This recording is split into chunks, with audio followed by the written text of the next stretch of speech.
Ici, on est dans ton atelier. Comment est-ce que tu travailles au jour le jour? Est-ce que tu t'astreins à un rythme ou est-ce qu'au contraire, tu corresponds un petit peu à ce cliché qu'on fait du peintre qui se lève la nuit et qui peint comme ça en buvant du vin? En fait, j'ai un vrai rythme de travail. Mhm. En général, je me lève tôt le matin, je travaille toute la journée. Après, le cliché, il peut y être, mais pas dans le sens qu'on croit. C'est plus, parfois, ça m'arrive de me lever à 4 heures ou 5 heures du matin et de me mettre à travailler très Mhm. tôt. Parce que je me suis couché plus tôt, du coup, tu vois, je dors pas énormément. Mais non, après, je travaille pas la nuit. La nuit, je fais autre Je chose. sors Non, pour trouver forcément. l'inspiration. Donc au cours de toutes ces années, est-ce qu'il y a eu une évolution dans ton travail, dans ton style? Est-ce que tu as toujours été dans cette Non. hyper Alors, réalisme? pas du tout. Ouais, alors, mon travail, justement, il a vraiment totalement évolué entre le début et maintenant. Mhm. Ça n'a absolument rien à voir. Là, c'est passé d'une figuration libre à ce que les gens appellent de l'hyperréalisme. Mhm. Mais non, ça a vraiment énormément évolué et ça évolue même constamment. Tous les 2-3 mois, l'étoile. Enfin, si on fait un peu attention, là, tu vois très bien que la touche elle change, que les choses elles changent. Au niveau de la thématique ou plus au niveau technique? Plus d'un point de vue technique. Les thématiques, elles reviennent régulièrement. Tu vois, il y a des espèces de choses comme ça qui reviennent constamment, que j'ai fait il y a 10 ans, je refais. D'ailleurs, à l'exposition, il y a une toile, qui s'appelle Les Touristes, et là, je suis en train d'en faire une qui est quasiment une réplique de cette toile, mais 5 ans après. Et comment après tu fais pour choisir la photo qui va te servir de support? Ah, ça c'est une bonne question. La photo, c'est celle qui.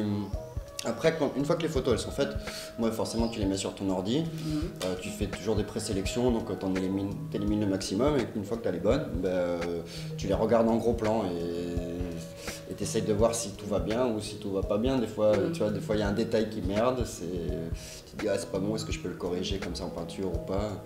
C'est plus ouais, en regardant, tu vois. Enfin, tu vois, la sélection elle se fait un peu naturellement au final, c'est les meilleurs qui restent. Et il y a quelque chose qui est assez intéressant, c'est que souvent en fait dans tes tableaux, on ne voit pas les visages des gens. Alors en fait c'est un peu du figuratif sans figure.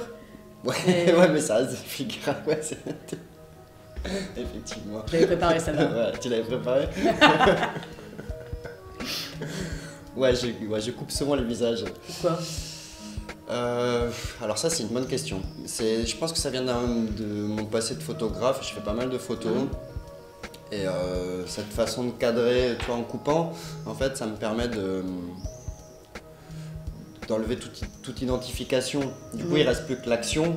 Au final, le visage, quelque part, il n'a aucun intérêt. Qui est la personne? C'est juste ce qu'elle est en train de faire. Tu comprends très bien. Ça suffit largement. Donc voilà. Et pendant longtemps, j'ai tenu un blog aussi. Je tenais un blog de photos, bien avant Instagram, bien avant tout ça. Pendant plusieurs années, je mettais au moins 5 ou 6 photos par jour, tous les jours. C'est une sorte d'agenda photographique que j'ai tenu. Et je les faisais discrètement, les images. Et je voulais juste montrer la vie que je menais. Je voulais pas montrer forcément les gens. Donc souvent, je cadrais, enfin, tu vois, je le faisais un peu discrètement et je coupais les têtes. Et je pense que, enfin, tu sais, c'est un cumul de choses en fait. Les choses, elles rebondissent. Est-ce que tu as déjà, pourquoi pas, imaginé ton travail en version street art? Le décliner comme ça sur les murs de la Non. ville d'une façon ou d'une autre, non? Pas du tout. Absolument pas. Pourquoi? Moi, je t'avoue que je m'intéresse vraiment pas au street art. Que c'est pas du tout ma tasse de thé. Et que tu me parles de Montpellier et des murs de Montpellier. Donc là, en l'occurrence, l'intérieur des murs de chez les gens. Mais que moi, ma clientèle, la grosse partie de ma clientèle, elle est absolument pas à Montpellier en fait. Ça faisait 4 ans que j'avais pas fait une expo tout seul à Montpellier. Donc c'est surtout ailleurs, c'est les grosses villes françaises, un peu en Europe. Alors, je vais un petit peu revenir sur ce que tu disais tout à l'heure en fait par rapport au blog que tu avais qui était un peu comme un agenda en fait de ta vie quotidienne. C'est vrai qu'actuellement on est vraiment dans une ère de la photo où les gens postent des clichés tous les jours de leur vie. Ouais. Et toi en fait un peu comme si ton travail c'était ça mais en peinture. La différence entre la peinture et la photographie, c'est que la peinture elle a un temps de travail qui est extrêmement long. Et que du coup la sélection elle se fait pas du tout de la même manière. Les gens en photo ils peuvent multiplier, ça peut devenir intéressant par la multiplication. En peinture aussi, mais le temps de production est tellement long que les choix se font avec plus de parcimonie et de justesse. Une photo pas bonne peut devenir une belle peinture parfois, parce qu'elle devient, je sais pas, j'ai fait des plateaux repas, un plateau repas, tu le prends en photo extrêmement frontalement, ça reste une photo de base pas terrible. En peinture, d'un coup, ça devient quand même une forme de témoignage d'une époque, tu vois, de ce qu'on mange, de comment les gens ils se comportent d'un point de vue culinaire. Ça prend un autre sens. Ça prend un autre sens. Parce que je trouve que la peinture a beaucoup plus de sens que la photographie d'une certaine manière.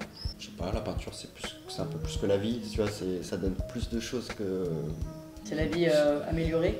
Non, pas améliorée, mais vu autrement. Alors justement, est-ce que tu as quelques artistes qui ont vraiment été inspirants pour toi ou qui le sont encore aujourd'hui? Inspirant, oui et non. Inspirant, pas dans le sens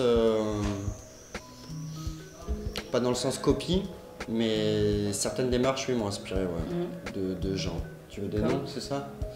Alors, si on te le fait, je te le fais chronologique dans l'histoire de l'art. Donc, on va partir de Caravage, forcément, les éclairages, le flash avant le flash.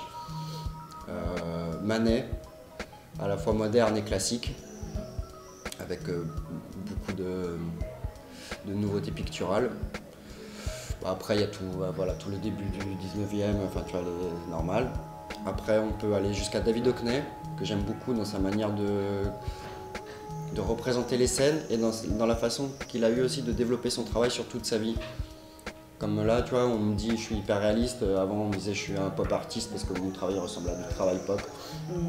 Et au final, ce qui est bien, c'est quelqu'un qui a exploré des modes de représentation toute sa vie. Et je pense que moi, à mon avis, c'est ce que je vais faire. Mon travail va continuer à évoluer. Et après, à mon avis, je ferai jamais d'abstraction. C'est fort peu probable. Mais bon, tu vois, le travail il va changer. Je trinquerais bien avec toi, mais moi, si regarde, c'est ça qu'il faut faire.